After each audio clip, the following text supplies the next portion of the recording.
Good morning, Boker Tov, Shavua Tov, and Chodesh Tov. Today is the first day of the month, Rosh Chodesh.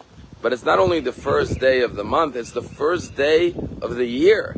Because yesterday we read in the synagogue that God commanded the Jewish people when they left Egypt that HaChodesh Hazel Lachem, this month, should be the head of the entire year. The first commandment given to the Jewish people was to begin counting the months of the year with Rosh Chodesh Nisan, which is today, being the first day on the Jewish calendar. And the Torah refers to it as Chodesh HaRishon, the first month of the year for the Jewish nation. But in addition to that, we read yesterday that today was the day that Hukam HaMishkan, the tabernacle, which the Jewish people had constructed in the desert, after all the parts were assembled, today is the day that the Mishkan was erected and built. There's a famous quote that says, if you want to build a ship, don't order the men to collect wood and drum up the workers by dividing the labor and giving orders, but rather teach them to yearn for the vast and endless sea. The same thing is true with the building of the Mishkan.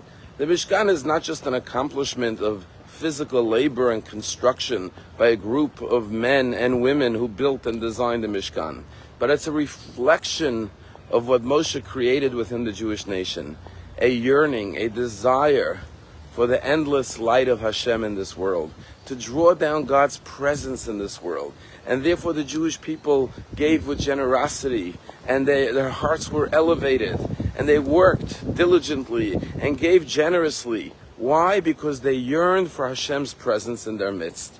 And until today, when we have a desire to be together with our fellow Jews in community and bring Hashem's presence in our midst, then we create the most beautiful dwelling place for God. And our hands work willingly and lovingly because we have our aim in mind, which is a place of gathering for the Jewish people to feel Hashem's presence and love. And that's why the Mishkan is not just a building for God, but more importantly, it's a building for us to be the recipients of Hashem's light. And furthermore, it gives us an opportunity to connect with each other and work together in unison for a higher goal, a higher purpose, for something transcendent in our lives.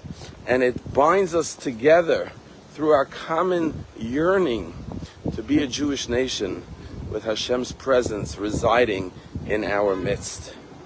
There was a young boy who grew up in Montreal. His name was Maoz Phoenixstein. And Maoz went to school in Hebrew Academy of Montreal.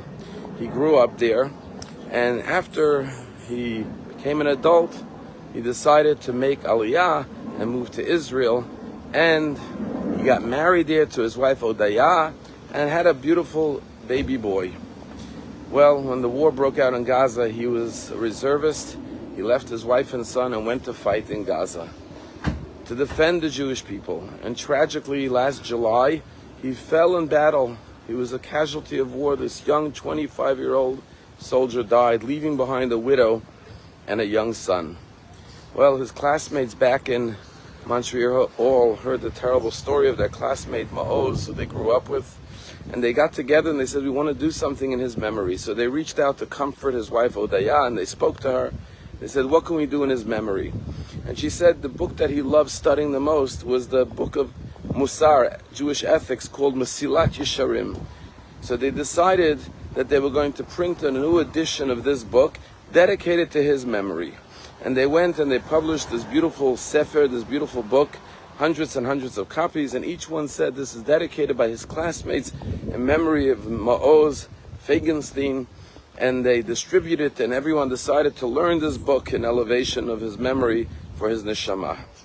Well, one of the classmates, a young man by the name of Benji, was going on a trip to Israel. And so they suggested, why don't you take a case of these books to bring to his widow, Odaya, so she could have it, these books that we published in memory of her husband. So he came to Israel, he went to her home, knocked on the door. They had never met before, but he introduced himself. She welcomed him in. He presented her with the books, and she was very glad to see what was done in memory of her husband.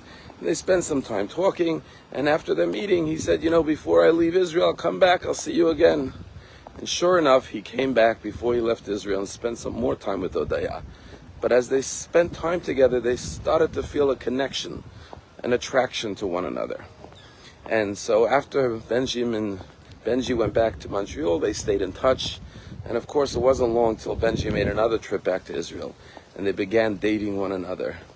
Last week, Benji and Odaya got married in a beautiful wedding ceremony and stood under the chuppah together with Odaya's little son, and a beautiful new family in Israel was created.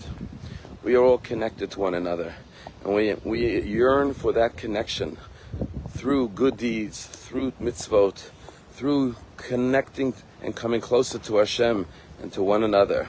We recognize our common bond, our union, our familial connections that we all have with one another. And that's why the first day of the Jewish calendar, the day that we begin our Jewish nationhood, begins with the erection of the Mishkan. The erection of the Mishkan, the building of the tabernacle, represents what are our highest ideals, dreams, and aspirations in life, to stand with one another in the presence of Hashem. Have a wonderful day, a wonderful week, a wonderful month, and a wonderful Jewish year.